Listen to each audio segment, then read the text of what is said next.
Roger Federer as Religious Experience, written by David Foster Wallace in 2006. Almost anyone who loves tennis and follows the men's tour on television has, over the last few years, had what might be termed Federer moments. These are times, as you watch the young Swiss play, when the jaw drops and eyes protrude and sounds are made that bring spouses in from other rooms to see if you're okay. The moments are more intense if you've played enough tennis to understand the impossibility of what you just saw him do. We've all got our examples. Here is one. It's the finals of the 2005 US Open, Federer serving to Andre Agassi early in the fourth set.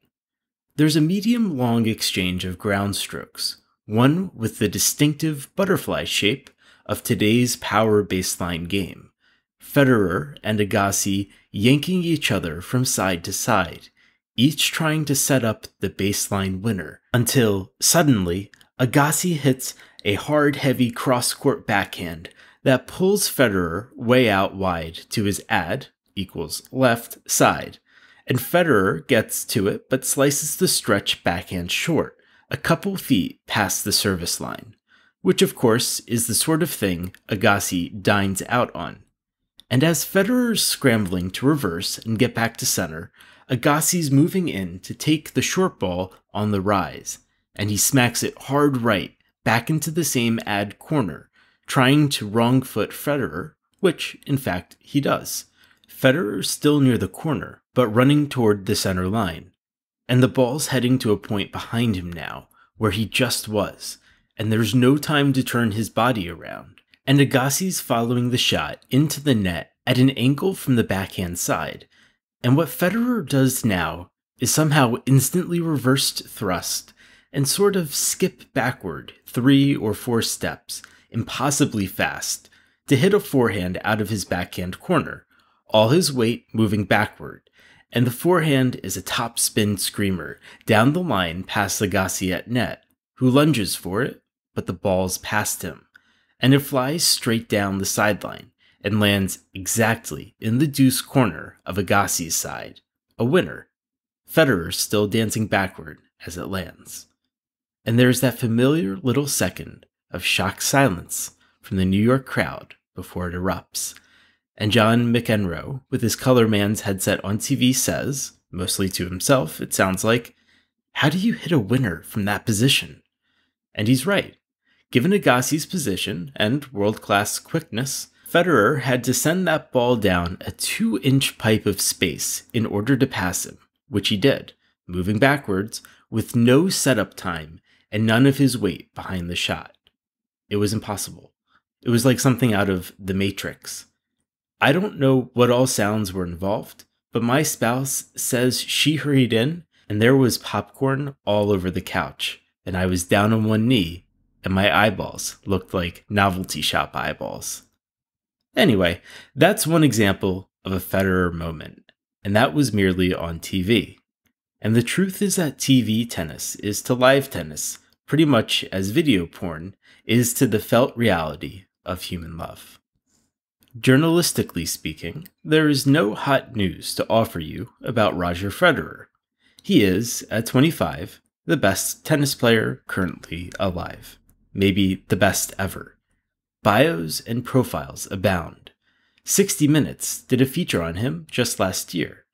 Anything you want to know about Mr. Roger N.M.I. Federer, his background, his hometown of Basel, Switzerland, his parents' sane and unexploitative support of his talent, his junior tennis career, his early problems with fragility and temper, his beloved junior coach, how that coach's accidental death in 2002 both shattered and annealed Federer and helped make him what he now is. Federer's 39 career singles titles, his 8 Grand Slams, his unusually steady and mature commitment to the girlfriend who travels with him, which on the men's tour is rare, and handles his affairs, which on the men's tour is unheard of.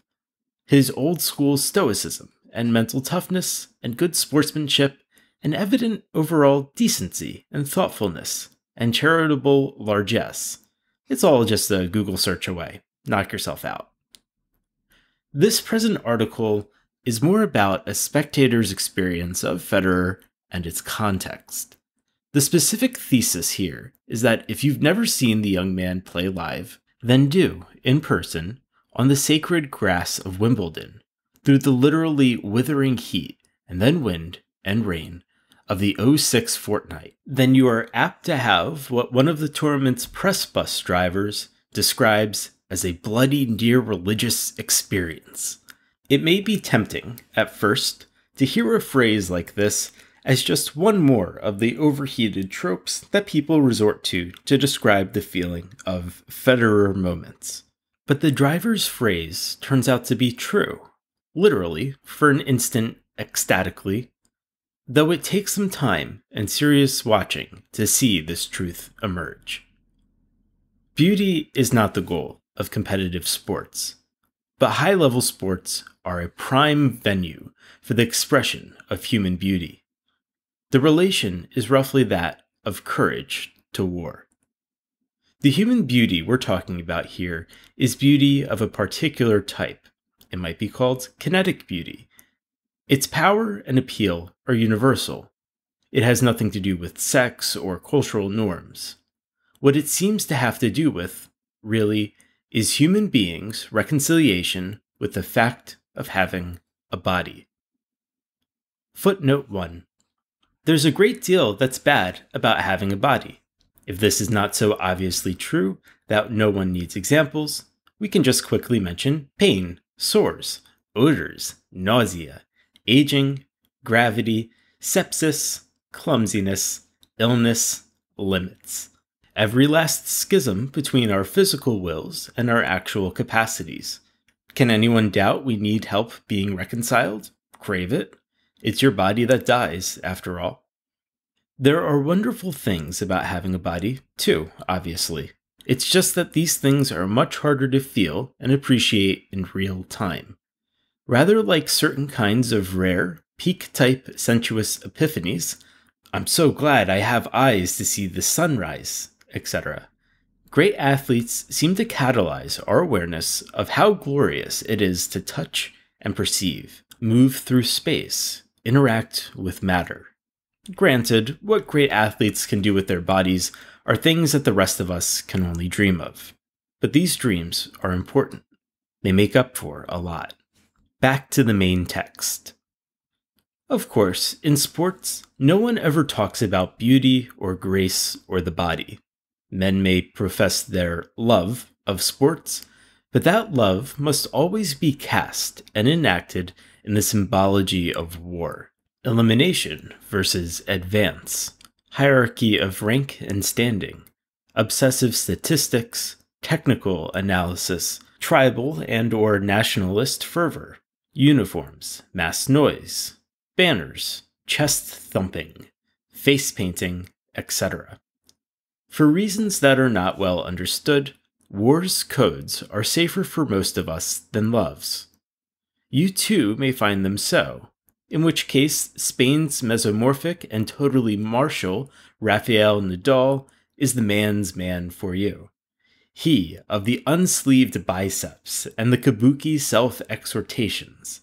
Plus, Nadal is also Federer's nemesis, and the big surprise of this year's Wimbledon, since he's a clay court specialist, and no one expected him to make it past the first few rounds here. Whereas Federer, through the semifinals, has provided no surprise or competitive drama at all. He's outplayed each opponent so completely that the TV and print press are worried his matches are dull and can't compete effectively with the nationalist fervor of the World Cup. Footnote 2. The US media here are especially worried because no Americans of either sex survived into even the quarterfinals this year. If you're into obscure statistics, it's the first time this has happened at Wimbledon since 1911. Back to the main text. July 9th's men's final, though, is everyone's dream. Nadal versus Federer is a replay of last month's French Open final, which Nadal won. Federer has so far only lost 4 matches all year, but they've all been to Nadal. Still, most of these matches have been on slow clay, Nadal's best surface. Grass is Federer's best. On the other hand, the first week's heat has baked out some of the Wimbledon court's slickness and made them slower. There's also the fact that Nadal has adjusted his clay-based game to grass, moving in closer to the baseline on his ground strokes, amping up his serve, overcoming his allergy to the net. He just about disemboweled Agassi in the 3rd round. The networks are in ecstasies. Before the match, on center court, behind the glass slits above the south backstop, as the linesmen are coming out on court in their new Ralph Lauren uniforms that look so much like children's navel wear, the broadcast commentators can be seen practically bouncing up and down in their chairs. This Wimbledon finals got the revenge narrative, the king versus regicide dynamic, the stark character contrasts. It's the passionate machismo of Southern Europe versus the intricate, clinical artistry of the North. Apollo and Dionysus, scalpel and cleaver, righty and southpaw, numbers 1 and 2 in the world. Nadal, the man who's taken the modern power baseline game just as far as it goes, versus a man who's transfigured that modern game, whose precision and variety are as big a deal as his pace and foot speed, but who may be peculiarly vulnerable to or psyched out by that first man. A British sports writer, exalting his mates in the press section, says, twice, "It's going to be a war." Plus, it's in the cathedral of center court, and the men's final is always on the fortnight's second Sunday, the symbolism of which Wimbledon emphasizes by always omitting play on the first Sunday.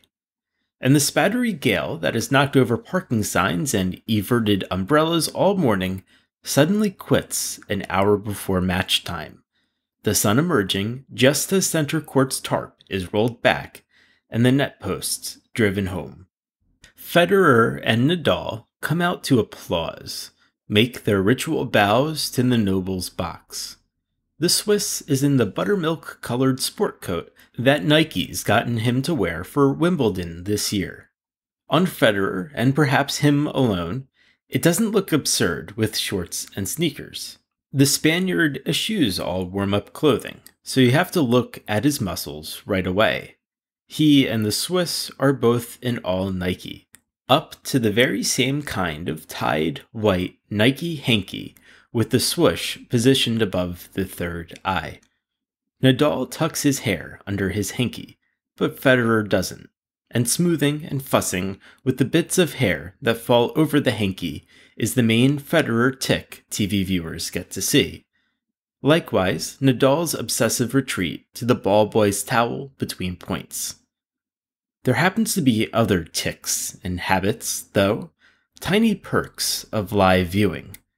There's the great care Roger Federer takes to hang the sport coat over his spare courtside chair's back, just so, to keep it from wrinkling. He's done this before each match here, and something about it seems childlike and weirdly sweet. Or the way he inevitably changes out his racket sometime in the second set, the new one always in the same clear plastic bag closed with blue tape, which he takes off carefully and always hands to a ball boy to dispose of. There's Nadal's habit of constantly picking his long shorts out of his bottom as he bounces the ball before serving, his way of always cutting eyes warily from side to side as he walks the baseline, like a convict expecting to be shanked. And something odd on the Swiss's serve, if you look very closely, holding ball and racket out in front just before starting the motion, Federer always places the ball precisely in the V-shaped gap of the racket's throat, just below the head, just for an instant. If the fit isn't perfect, he adjusts the ball until it is. It happens very fast, but also every time, on both first serves and second. Nadal and Federer now warm each other up for precisely 5 minutes. The umpire keeps time. There's a very definite order and etiquette to these pro warm-ups, which is something that television has decided you're not interested in seeing. Center court holds 13,000 and change.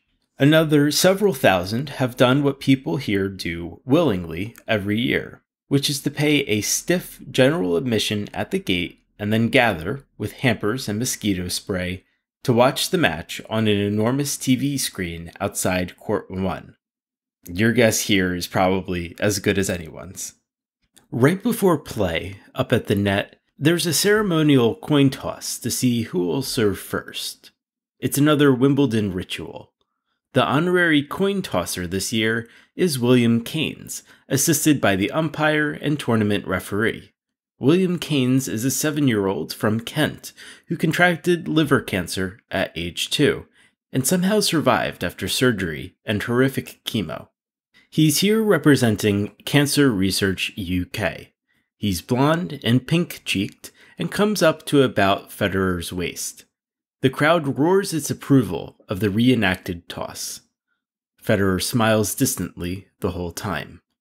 Nadal, just across the net, keeps dancing in place like a boxer, swinging his arms from side to side. I'm not sure whether the US networks show the coin toss or not, whether this ceremony is part of their contractual obligation, or whether they get to cut to commercial. As Williams ushered off, there's more cheering, but it's scattered and disorganized. Most of the crowd can't quite tell what to do. It's like once the ritual's over, the reality of why this child was part of it sinks in. There's a feeling of something important, something both uncomfortable and not, about a child with cancer tossing this dream finals coin. The feeling, what all it might mean, has a tip-of-the-tongue type quality that remains elusive for at least the first 2 sets. Footnote 3. Actually, this is not the only Federer and sick child incident of Wimbledon's second week. 3 days prior to the men's final, a special one-on-one interview with Mr. Roger Federer takes place in a small, crowded International Tennis Federation office just off the 3rd floor of the Press Center. Footnote 3.1. Only considerations of space and basic believability prevent a full description of the hassles involved in securing such a one-on-one. In brief, it's rather like the old story of someone climbing an enormous mountain to talk to the man seated lotus on top. Except in this case, the mountain is composed entirely of sports bureaucrats. Back to footnote 3. Right afterward, as the ATP player rep is ushering Federer out of the back door for his next scheduled obligation, one of the ITF guys, who's been talking loudly on the telephone through the whole special interview, now comes up and asks for a moment of Roger's time. The man, who has the same slight, generically foreign accent as all ITF guys, says, "Listen, I hate doing this. I don't normally do this. It's for my neighbor. His kid has a disease. They will do a fundraiser. It's planned. And I'm asking if you can sign a shirt or something. You know, something." He looks mortified. The ATP rep is glaring at him. Federer, though, just nods, shrugs. "No problem. I'll bring it tomorrow." Tomorrow's the men's semifinal. Evidently, the ITF guy has meant one of Federer's own shirts, maybe from the match, with Federer's actual sweat on it. Federer throws his used wristbands into the crowd after matches, and the people they land on seem rather pleased than grossed out. The ITF guy, after thanking Federer 3 times very fast, shakes his head. "I hate doing this." Federer, still halfway out the door, "It's no problem." And it isn't.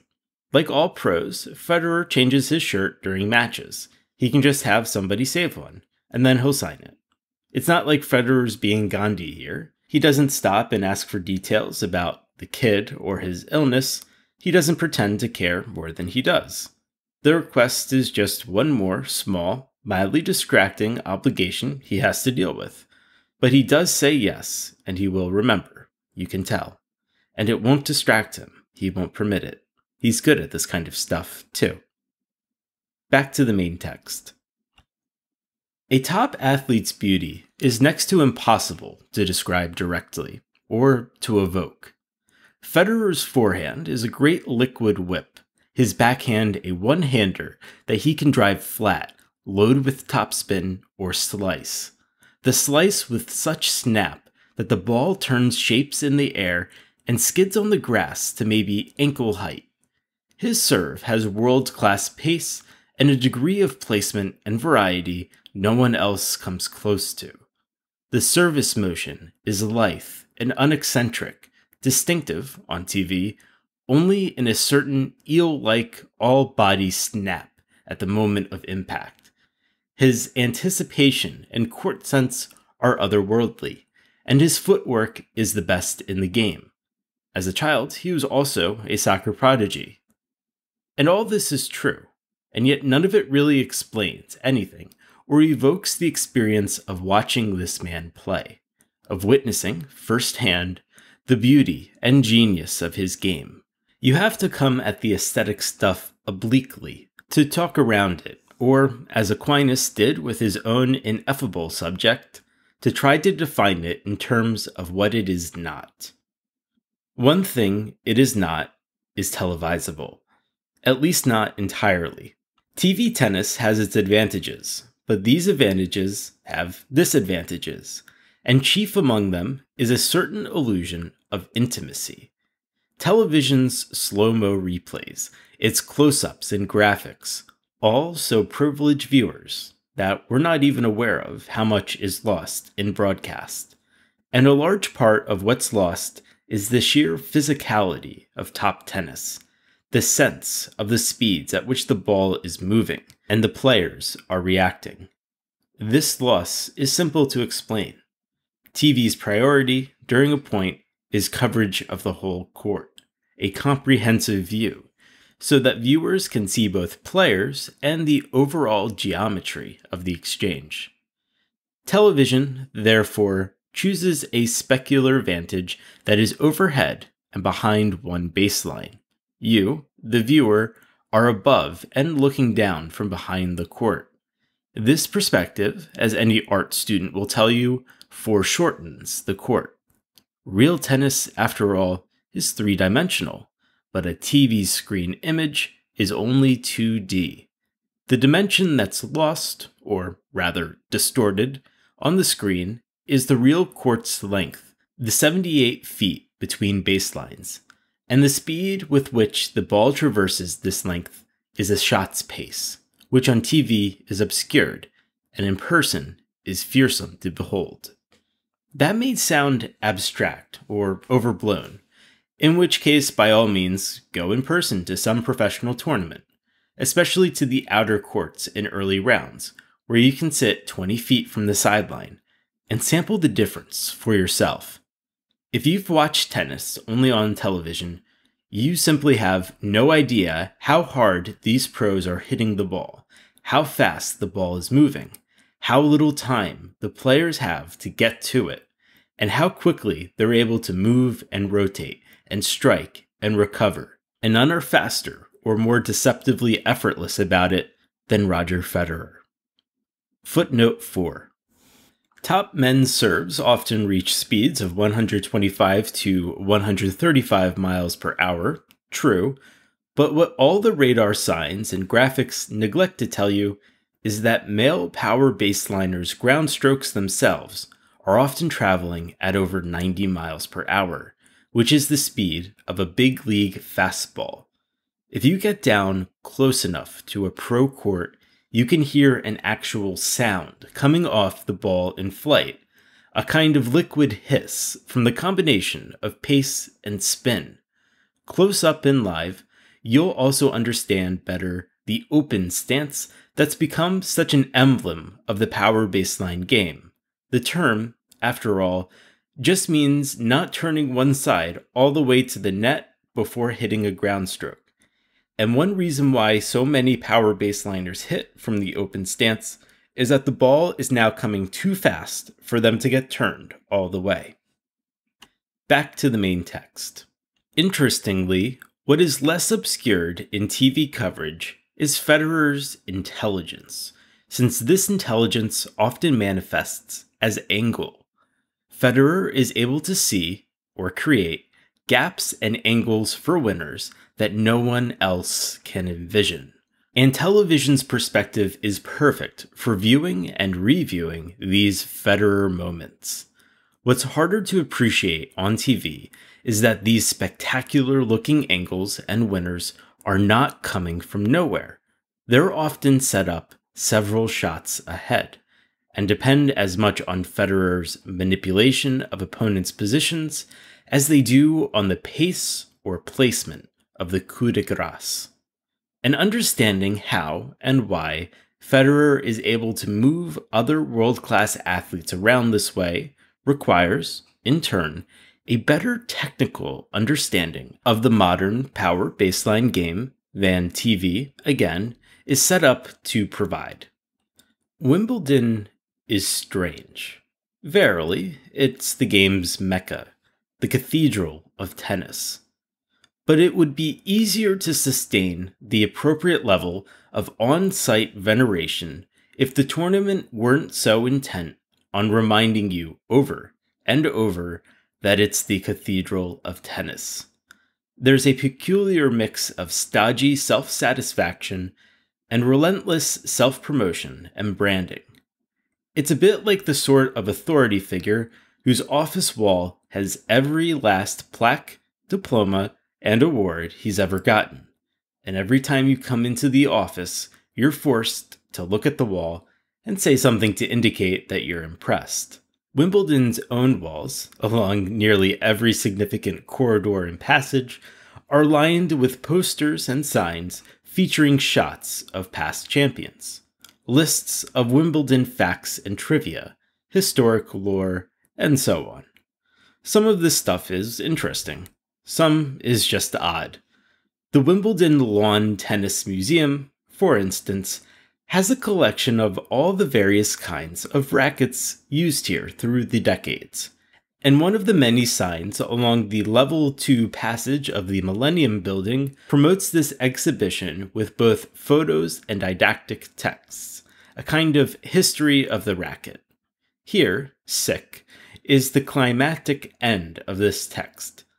Today's lightweight frames made of space-age materials like graphite, boron, titanium, and ceramics, with larger heads, mid-size, 90 to 95 square inches, and oversize, 110 square inches, have totally transformed the character of the game. Nowadays, it is the powerful hitters who dominate with heavy topspin, serve and volley players, and those who rely on subtlety and touch have virtually disappeared. Footnote 5. Narrator's note. This footnote is in reference to the Millennium Building. This is the large and presumably 6-year-old structure where Wimbledon's administration, players, and media all have their respective areas and HQs. Back to the main text. It seems odd, to say the least, that such a diagnosis continues to hang here so prominently in the 4th year of Federer's reign over Wimbledon, since the Swiss has brought to men's tennis degrees of touch and subtlety unseen since, at least, the days of McEnroe's prime. But the sign's really just a testament to the power of dogma. For almost 2 decades, the party line's been that certain advances in racket technology, conditioning, and weight training have transformed pro tennis from a game of quickness and finesse into one of athleticism and brute power. And as an etiology of today's power baseline game, this party line is broadly accurate. Today's pros are measurably bigger, stronger, and better conditioned, and high-tech composite rackets really have increased their capacities for pace and spin. How then someone of Federer's consummate finesse has come to dominate the men's tour is a source of wide and dogmatic confusion. Footnote 6. Narrator's note. This footnote is in reference to the passage about today's pros being bigger, stronger, and better conditioned. Some, like Nadal or Serena Williams, look more like cartoon superheroes than people. Back to the main text. There are three kinds of valid explanation for Federer's ascendancy. One kind involves mystery and metaphysics and is, I think, closest to the real truth. The others are more technical and make for better journalism. The metaphysical explanation is that Roger Federer is one of those rare, preternatural athletes who appear to be exempt, at least in part, from certain physical laws. Good analogues here include Michael Jordan, who could not only jump inhumanely high, but actually hang there a beat or two longer than gravity allows, and Muhammad Ali, who really could float across the canvas and land 2 or 3 jabs in the clock time required for one. Footnote 7. Narrator's note, this footnote is in reference to Michael Jordan. When asked during the aforementioned special one-on-one interview for examples of other athletes whose performances might seem beautiful to him, Federer mentions Jordan first, then Kobe Bryant, then a soccer player like guys who play very relaxed, like Zinedine Zidane or something. He does great effort, but he seems like he doesn't need to try hard to get the results. Federer's response to the subsequent question, which is what all he makes of it when pundits and other players describe his own game as beautiful, is interesting mainly because the response is pleasant, intelligent, and cooperative, as is Federer himself, without ever really saying anything. Because, in fairness, what could one say about others' descriptions of him as beautiful? What would you say? It's ultimately a stupid question. It's always what people see first. For them, that's what you're best at. When you used to watch John McEnroe, the first time, what would you see? You would see a guy with incredible talent because the way he played. Nobody played like this. The way he played the ball, it was just about feel. And then you go over to Boris Becker, and then right away you saw a powerful player, When you see me play, you see a beautiful player. And maybe after that, maybe you see that he's fast. Maybe then you see he has a good serve. First, you have a base. And to me, I think it's great, And I'm very lucky to be called basically beautiful, for style of play. With me, it's like the beautiful player. And that's really cool. Footnote 7.1. Note bene. Federer's big conversational tics are maybe and Ultimately, these tics are helpful because they serve as reminders of how appallingly young he is. If you're interested, the world's best tennis player is wearing white warm-up pants and a long-sleeved white microfiber shirt, possibly Nike. No sport coat, though. His handshake is only moderately firm, though the hand itself is like a carpentry rasp. For obvious reasons, tennis players tend to be very callousy. He's a bit bigger than TV makes him seem, broad-shouldered, deeper in the chest. He's next to a table that's covered with visors and headbands, which he's been autographing with a Sharpie.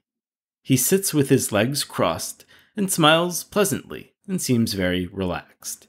He never fidgets with the Sharpie. One's overall impression is that Federer is either a very nice guy or a guy who's very good with dealing with the media, or, more likely, both. This concludes footnote 7 and 7.1. Back to the main text. There are probably a half-dozen other examples since 1960, and Federer is of this type, a type that one could call genius, or a mutant, or avatar. He is never hurried or off balance. The approaching ball hangs, for him, a split second longer than it ought to. His movements are lithe rather than athletic. Like Ali, Jordan, Maradona, and Gretzky, he seems both less and more substantial than the men he faces, particularly in that all-white that Wimbledon enjoys getting away with still requiring. He looks like what he may well, I think, be, a creature whose body is both flesh and somehow light. This thing about the ball cooperatively hanging there, slowing down, as if susceptible to the Swiss's will, there's real metaphysical truth here. And in the following anecdote.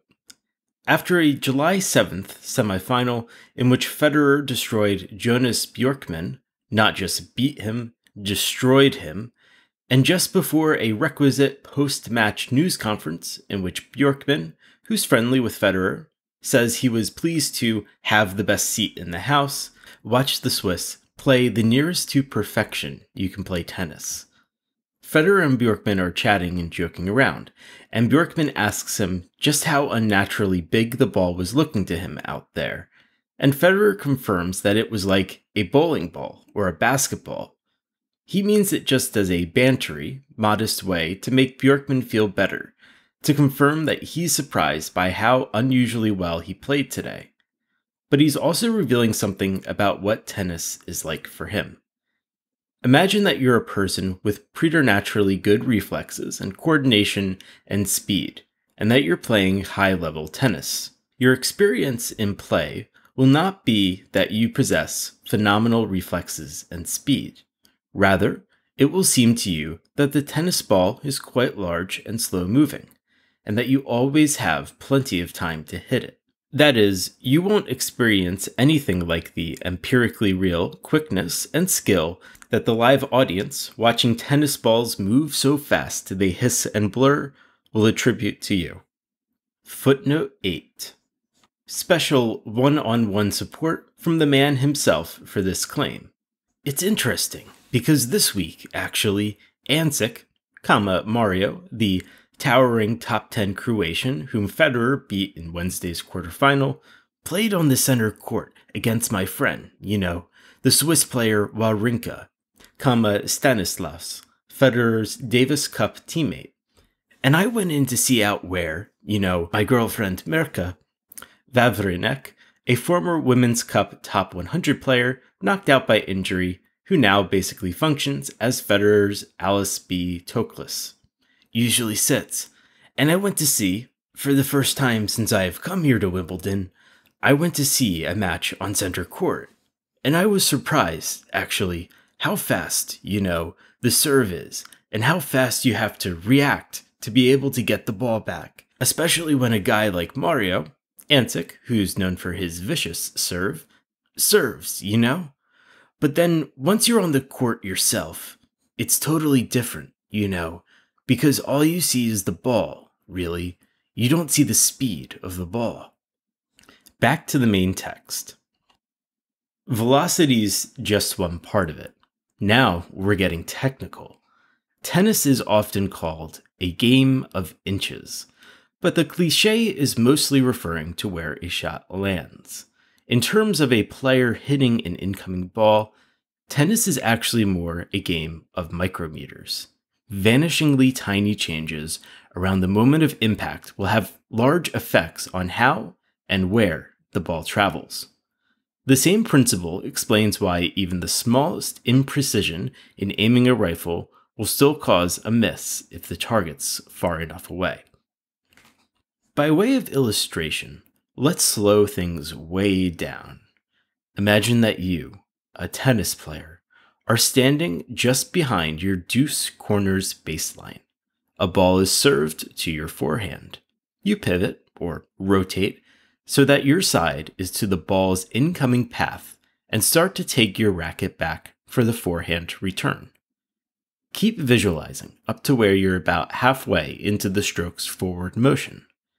The incoming ball is now just off your front hip, maybe 6 inches from point of impact. Consider some of the variables involved here. On the vertical plane, Angling your racket face just a couple of degrees forward or back will create topspin or slice, respectively. Keeping it perpendicular will produce a flat, spinless drive. Horizontally, adjusting the racket face ever so slightly to the left or right and hitting the ball maybe a millisecond early or late will result in a cross-court versus down-the-line return. Further slight changes in the curves of your ground strokes motion and follow-through will help determine how high your return passes over the net, which, together with the speed at which you're swinging, along with certain characteristics of the spin you impart, will affect how deep or shallow in the opponent's court your return lands, how high it bounces, etc. These are just the broadest distinctions, of course, like there's heavy topspin versus light topspin, or sharply cross-court versus only slightly cross-court, etc. There are also the issues of how close you're allowing the ball to get to your body, what grip you're using, the extent to which your knees are bent, and/or weights moving forward, and whether you're able simultaneously to watch the ball and to see what your opponent's doing after he serves. These all matter too. Plus, there's the fact that you're not putting a static object into motion here, but rather reversing the flight and, to a varying extent, spin of a projectile coming towards you, coming, in the case of pro tennis, at speeds that make conscious thought impossible. Mario Ansic's first serve, for instance, often comes in around 130 miles per hour. Since it's 78 feet from Ansic's baseline to yours, that means it takes 0.41 seconds for his serve to reach you. This is less than the time it takes to blink quickly, twice. Footnote 9. We're doing the math here with the ball traveling as the crow flies for simplicity. Please do not write in with corrections. If you want to factor in the ball's bounce and so compute the total distance traveled by the ball as the sum of an oblique triangle's two shorter legs, then by all means, go ahead. You'll end up with a between 2 and 5 additional hundredths of a second, which is not significant. Footnote 9.1. The slower a tennis court's surface, the closer to a right triangle you're going to have. On fast grass, the bounce angle is always oblique. This ends footnote 9 and 9.1. Back to the main text. The upshot is that pro tennis involves intervals of time too brief for deliberate action. Temporally, we're more in the operative range of reflexes, purely physical reactions that bypass conscious thought. And yet, an effective return of serve depends on a large set of decisions and physical adjustments that are a whole lot more involved and intentional than blinking, jumping when startled, etc. Successfully returning a hard-served tennis ball requires what's sometimes called the kinesthetic sense, meaning the ability to control the body and its artificial extensions through complex and very quick systems of tasks. English has a whole cloud of terms for various parts of this ability: feel, touch, form, proprioception, coordination, hand-eye coordination, kinesthesia, grace, control, reflexes, and so on. For many promising junior players, refining the kinesthetic sense is the main goal of the extreme daily practice regimens we often hear about. Footnote 10. Conditioning is also important, but this is mainly because the first thing that physical fatigue attacks is the kinesthetic sense. Other antagonists are fear, self-consciousness, and extreme upset, which is why fragile psyches are rare in pro tennis. Back to the main text. The training here is both muscular and neurological. Hitting thousands of strokes, day after day, develops the ability to do by feel what cannot be done by regular conscious thought. Repetitive practice like this often looks tedious or even cruel to an outsider, but the outsider can't feel what's going on inside the player.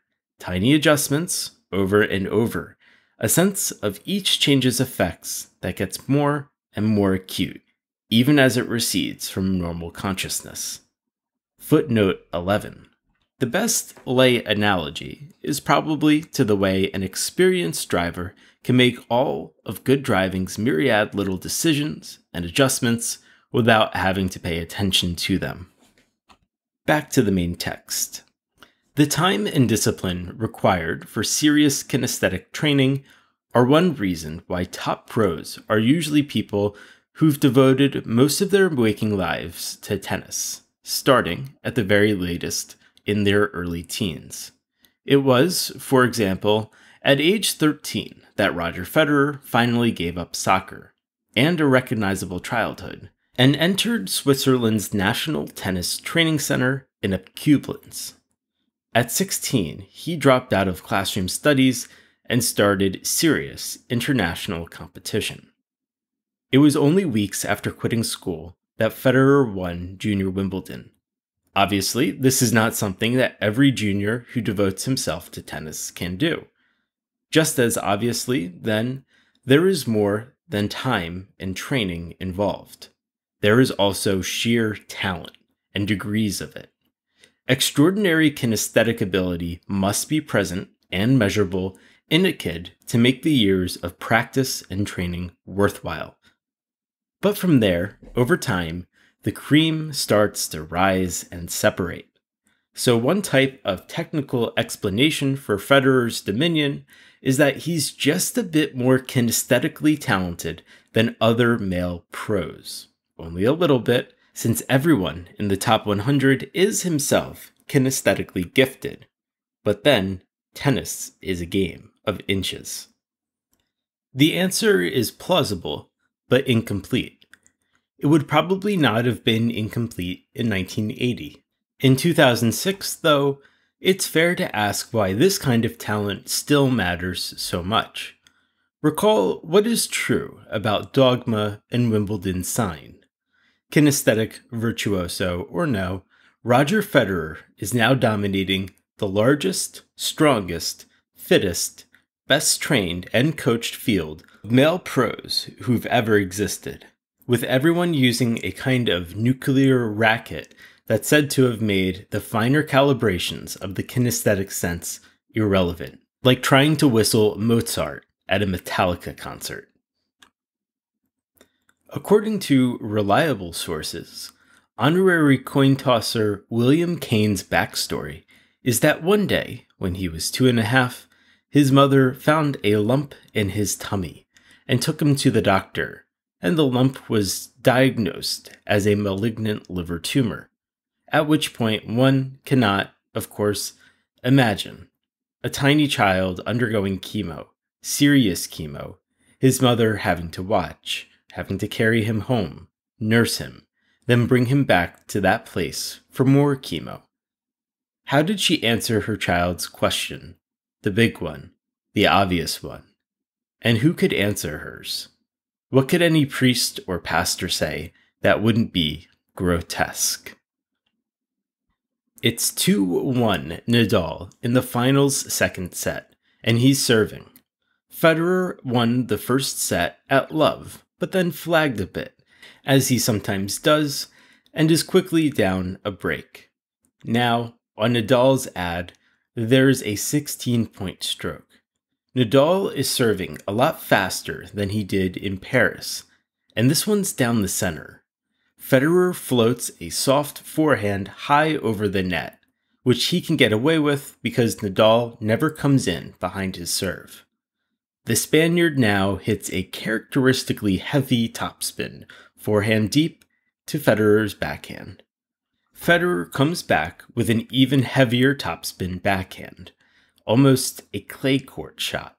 It's unexpected and backs Nadal up slightly, and his response is a low, hard, short ball that lands just past the service line's tee on Federer's forehand side. Against most other opponents, Federer could simply end the point on a ball like this. But one reason Nadal gives him trouble is that he's faster than the others, can get to stuff they can't. And so Federer here just hits a flat, medium-hard cross-court forehand, going not for a winner, but for a low, shallowly angled ball that forces Nadal up and out to the deuce side, his backhand. Nadal, on the run, backhands it hard down the line to Federer's backhand. Federer slices it right back down the same line, slow and floaty with backspin, making Nadal come back to the same spot. Nadal slices the ball right back, 3 shots now all down the same line, and Federer slices the ball back to the same spot yet again, this one even slower and floatier. And Nadal gets planted and hits a big two-hander back down the same line. It's like Nadal's camped out now on his deuce side. He's no longer moving all the way back to the baseline center between shots. Federer's hypnotized him a little. Federer now hits a very hard, deep topspin backhand, the kind that hisses to a point just slightly on the ad side of Nadal's baseline, which Nadal gets to and forehands cross court. And Federer responds with an even harder, heavier cross-court backhand, baseline deep and moving so fast that Nadal has to hit the forehand off his back foot and then scramble to get back to the center as the shot lands maybe 2 feet short on Federer's backhand side again.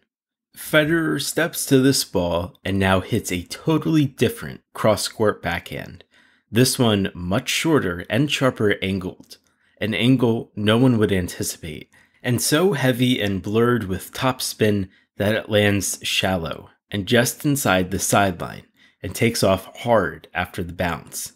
And Nadal can't move in to cut it off and can't get to it laterally along the baseline because of all the angle and topspin. End of point. It's a spectacular winner, a Federer moment.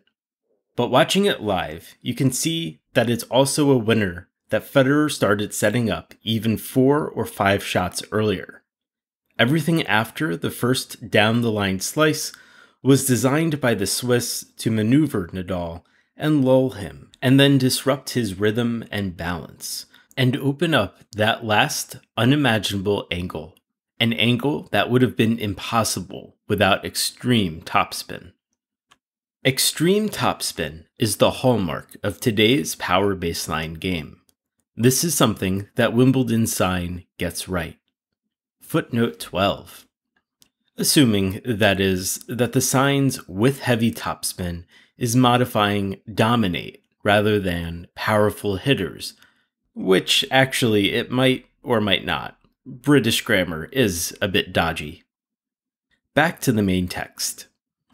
Why topspin is so key, though, is not commonly understood. What's commonly understood is that high-tech composite rackets impart much more pace to the ball, rather like aluminum baseball bats as opposed to good old lumber. But that dogma is false. The truth is that, at the same tensile strength, carbon-based composites are lighter than wood, and this allows modern rackets to be a couple ounces lighter and at least an inch wider across the face than vintage Kramer or Max Ply. It's the width of the face that's vital. A wider face means that there's more total string area, which means the sweet spot's bigger. With a composite racket, you don't have to meet the ball in the precise geometric center of the strings in order to generate good pace. Nor must you be spot on to generate topspin, a spin that, recall, requires a tilted face and upwardly curved stroke, brushing over the ball rather than hitting flat through it. This was quite hard to do with wood rackets because of their smaller face and miserly sweet spot. Composites' lighter, wider heads, and more generous centers let players swing faster and put way more topspin on the ball. And, in turn, the more topspin you put on the ball, the harder you can hit it, because there's more margin for error.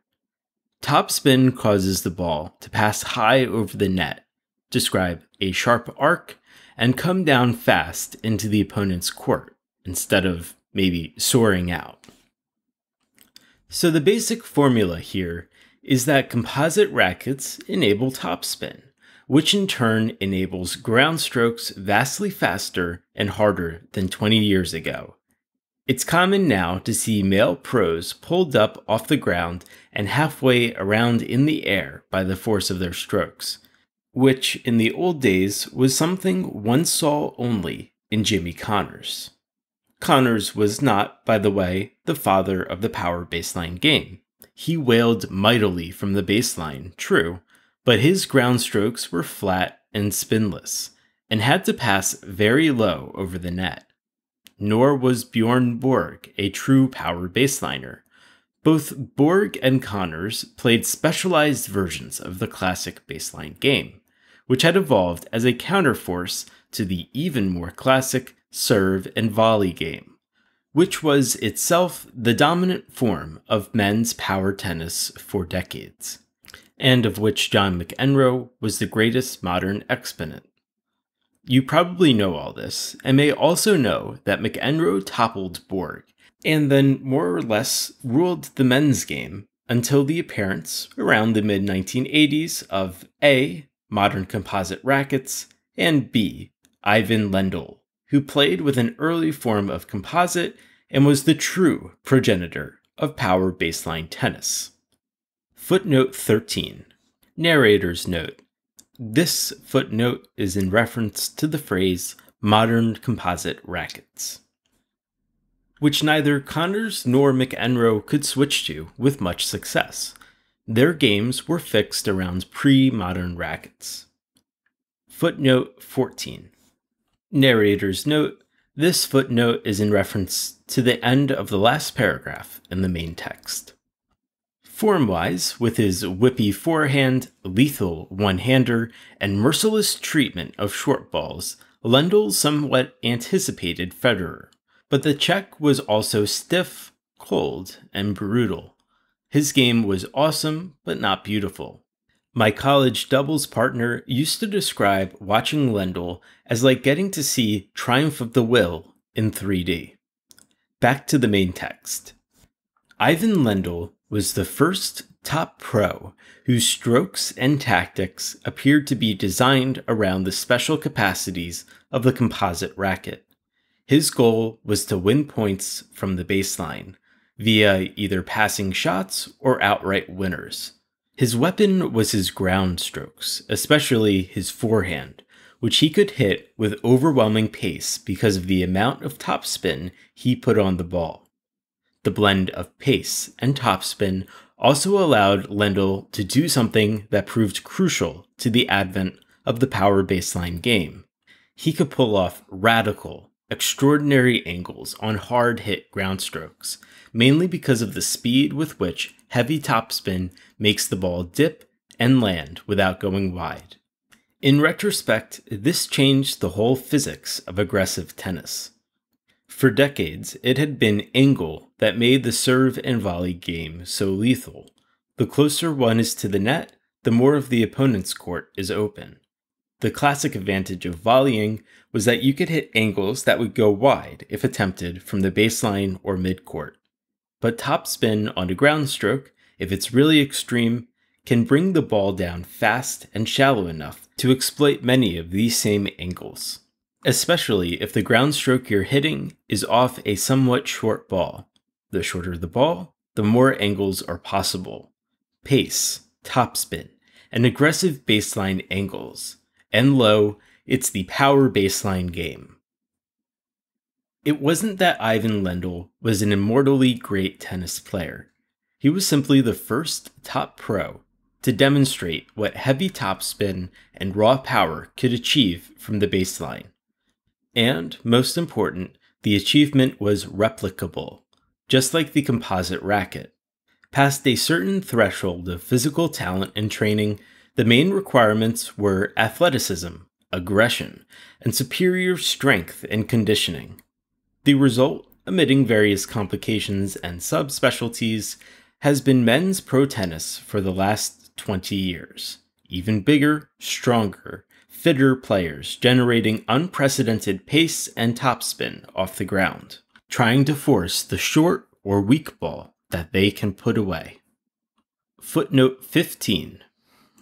Narrator's note: this footnote is in reference to the phrase omitting various complications and subspecialties. See, for one example, the continued effectiveness of some serve and volley, mainly in the adapted, heavily ace and quickness dependent form of a Sampras or rafter on fast courts through the 1990s. Back to the main text. Illustrative stat: when Leighton Hewitt defeated David Nalbandian in the 2002 Wimbledon's men's final, there was not one single serve and volley point. Footnote 16. It's also illustrative that 2002 was Wimbledon's last pre-Federer final. Back to the main text. The generic power baseline game is not boring, certainly not compared with the 2-second points of old-time serve and volley or the moonball tedium of classic baseline attrition. But it is somewhat static and limited. It is not, as pundits have publicly feared for years, the evolutionary endpoint of tennis. The player who's shown this to be true is Roger Federer, and he's shown it from within the modern game. This within is what's important here. This is what a purely neural account leaves out, and it is why sexy attributions like touch and subtlety must not be misunderstood. With Federer, it's not either or. The Swiss has every bit of Lendl and Agassi's pace on his ground strokes, and leaves the ground when he swings, and can even out-hit Nadal from the backcourt. Footnote 17. In the third set of the 06 final, at 3 games all and 30-15, Nadal kicks his second serve high to Federer's backhand. Nadal's clearly been coached to go high and heavy to Federer's backhand, and that's what he does, point after point. Federer slices the return back to Nadal's center and 2 feet short, not short enough to let the Spaniard hit a winner, but short enough to draw him slightly into the court, whence Nadal winds up and puts all his forehand strength into a hard, heavy shot to, again, Federer's backhand. The pace he's put on the ball means that Nadal is still backpedaling to the baseline as Federer leaves his feet and cranks a very hard topspin backhand down the line to Nadal's deuce side, which Nadal, out of position but world-class fast, reaches and manages to one hand back deep to, again, Federer's backhand side. But this ball's floaty and slow, and Federer has time to step around and hit an inside-out forehand, a forehand as hard as anyone's hit all tournament, with just enough topspin to bring it down Nadal's ad corner, and the Spaniard gets there but can't return it. Big ovation.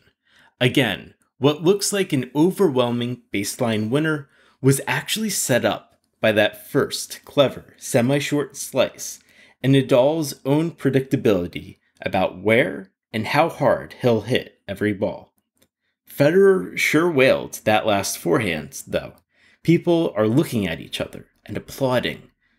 The thing with Federer is that he's Mozart and Metallica at the same time, and the harmonies somehow exquisite. By the way, it's right around here, or the next game, watching, that 3 separate inner type things come together and mesh. One is a feeling of deep personal privilege at being alive to get to see this. Another is the thought that William Keynes is probably somewhere here in the center court crowd too, watching maybe with his mum. The third thing is a sudden memory of the earnest way the press bus driver promised just this experience, because there is one. It's hard to describe. It's like a thought that's also a feeling. One wouldn't want to make too much of it, or pretend that it's any sort of equitable balance. That would be grotesque. But the truth is that whatever deity, entity, energy, or random genetic flux produces sick children also produced Roger Federer. And just look at him down there. Look at that. End of footnote 17. This concludes the footnotes for this essay. Back to the main text. What's strange and wrong about Wimbledon's sign, really, is its overall dolorous tone. Subtlety, touch, and finesse are not dead in the power baseline era, for it is still, in 2006, very much the power baseline era. Roger Federer is still a first-rate, kick-ass power baseliner. It's just that that's not all he is. There's also his intelligence, his occult anticipation, his court sense, his ability to read and manipulate opponents, to mix spins and speeds, to misdirect and disguise, to use tactical foresight and peripheral vision and kinesthetic range instead of just rote pace. All this has exposed the limits and possibilities of men's tennis as it's now played. Which sounds very high-flown and nice, of course, but please understand, with this guy, it's not high-flown or abstract or nice. It's the same emphatic, empirical, dominating way that Lendl drove home his own lesson. Roger Federer is showing that the speed and strength of today's pro game are merely its skeleton, not its flesh. He has, figuratively and literally, re-embodied men's tennis. And for the first time in years, the game's future is unpredictable. You should have seen, on the grounds outside courts, the variegated ballet that was this year's Junior Wimbledon. Drop volleys and mixed spins, off-speed serves, gambits planned 3 shots ahead, all as well as the standard issue grunts and booming balls. Whether anything like a nascent Federer was here among these juniors can't be known, of course. Genius is not replicable. Inspiration, though, is contagious and multiform, and even just to see, close up, power and aggression made vulnerable to beauty is to feel inspired, and in a fleeting, mortal way, reconciled. Thank you for listening, and have a pleasant evening.